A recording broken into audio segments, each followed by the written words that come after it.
and welcome to day 181 of the Feathered Quest. Today's bird of the day is the common grackle.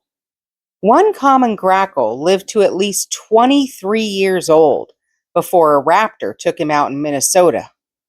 Proof that a loud life can still be a long one. Let's go find that daily feather.